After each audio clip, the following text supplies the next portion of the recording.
So today I'm going to be unboxing the latest from AMD, the M4A89 GTD Pro / USB 3. This is an ASUS motherboard featuring AMD's latest 890 GX chipset, and the biggest difference between the AMD 890 GX chipset and anything that's come before it is that it has native SATA 3 or SATA 6 gigabit per second support.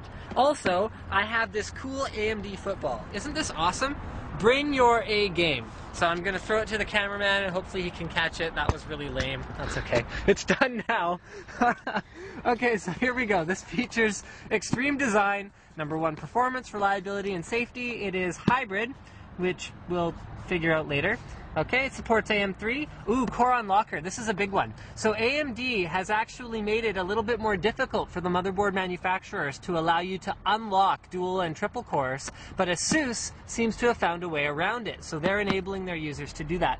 You have support for GPU Boost, Crossfire X, Side Port, and Hybrid Crossfire X. So that means that you can use the integrated graphics and you can put like some kind of low-end graphics card and you can run them in Crossfire or something. It seems very convoluted and I can't imagine really any reason you would want to do that. If you want to use an add-in graphics card, you put one in. If you don't, then you don't. Core Unlocker intelligently unlocks true core performance. Yep. GPU Boost, so you can actually overclock the integrated GPU. That's pretty cool. Hybrid processor, Turbo V Evo. So, okay, you can overclock with auto-tuning. Okay. Turbo Key 2. This is basically like the old turbo button on really old Intel processors. So they're saying that you can basically use a key to boost your CPU performance up with one button press. 100% solid capacitors. It has MemOK, which I'll explain a little bit later. SATA 6 gigabit per second and EUP. Okay, well why don't we open this up and see if we can find more details on exactly what this thing is. So the first thing we find inside, ooh, I like these already. We find SATA connectors. I just like them. Look at these. They're black and white. That's cool. And they have like a two-tone color scheme. So it actually comes with, it only comes with a couple like that. I'm guessing these are the SATA 6 gigabit per second connectors, although any decent SATA cable will run fine with SATA 6 gigabit per second. So they include 2 straight connectors, one black and white, one black, and then 2 right angle connectors, one black and white and one black. It's going to make it a little difficult to have a unified color scheme in your build, but what are you going to do? Okay, next we have an IDE cable. Not exciting. Next we have, these are good. These are the Q connectors. So you use these if you have a case that doesn't have them in bricks and has them all split apart to make things a little bit easier for yourself. Then you've got one of these little ASUS VGA switch cards. So I believe this is to turn Crossfire on and or off. Please keep the switch card on the black PCIe 16X slot. Only remove it when you want to install other devices. Okay. I wouldn't mind seeing something like that already installed on the motherboard. That's okay though. Alright, then we've got the I/O shield, which has their spongy, foamy, metally stuff on the back. Then we have the user guide, which also includes a driver CD. Don't use this. Download the latest drivers off the ASUS website. Oh, ooh, case badge. Shiny metal case badge powered by ASUS. Okay. Then there's info about the VGA switch card. That's pretty useful. Thank you for that informational document. So it's for installing one graphics card. You put it in there. Okay, well that seems pretty self-explanatory. I'm glad they included a little addendum for that. Alright, let's have a look. Ooh, that's a nice looking board actually. You don't see too many like schmexy looking AMD boards these days, but it looks like they've really gone all out on this one. Here, I'll do that, cameraman, go away. Here. Put that in there. Okay, so let's put the board on top of the box here and have a look. So yeah, that looks really nice. So they've done a couple things completely differently that I have never seen before. First of all, we've got these really cool looking VRM heatsinks. We should have a look at those from the side because they look pretty sweet.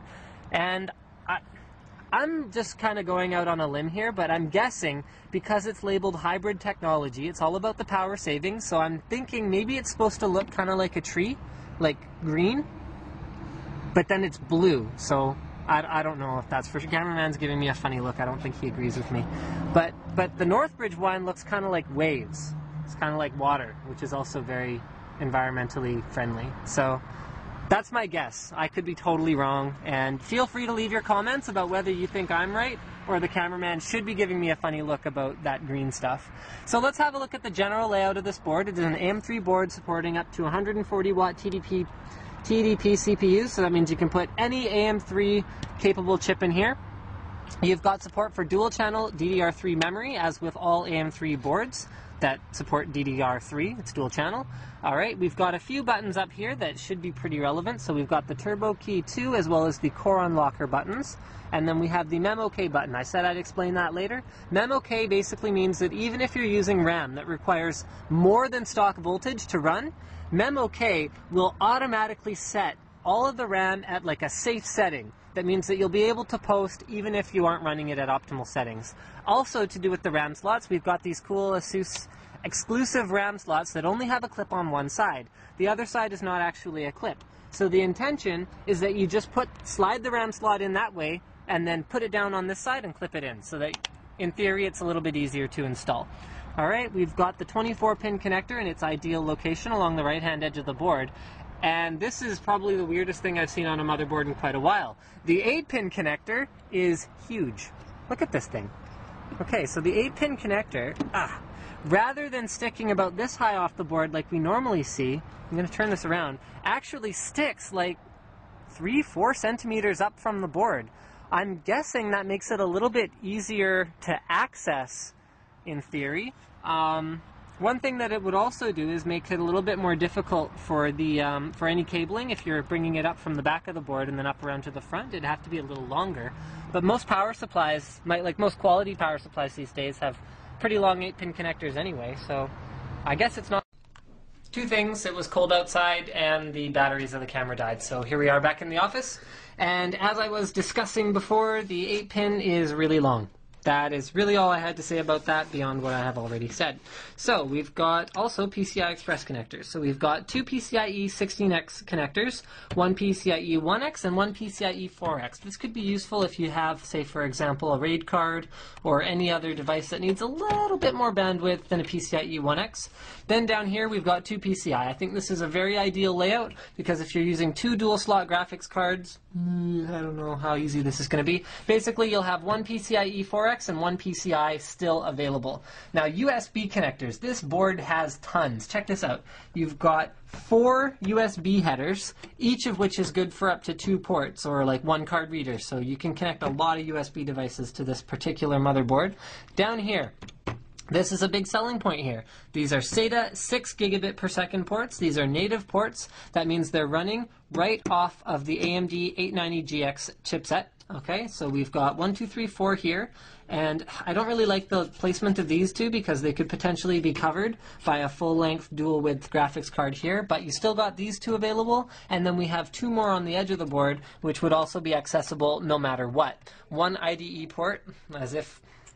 I mean, you know what? Actually, I shouldn't say that. A lot of people are still using these for DVD drives, so it's a perfectly legitimate thing to continue to include on a motherboard. No floppy connector, though, and that I can't say I'll miss.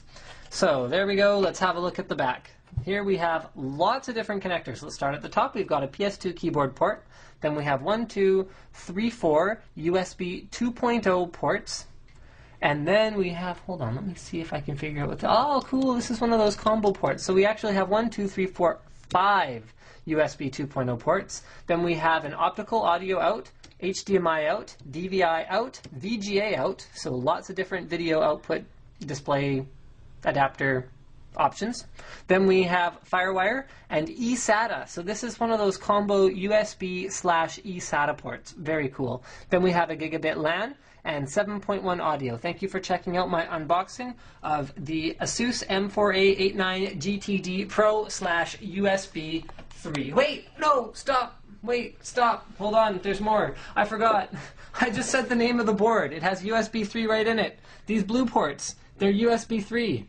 I didn't even say that. Also, don't forget to comment on the video. Let me know if you agree with me or the cameraman about the green heatsink design. That is all.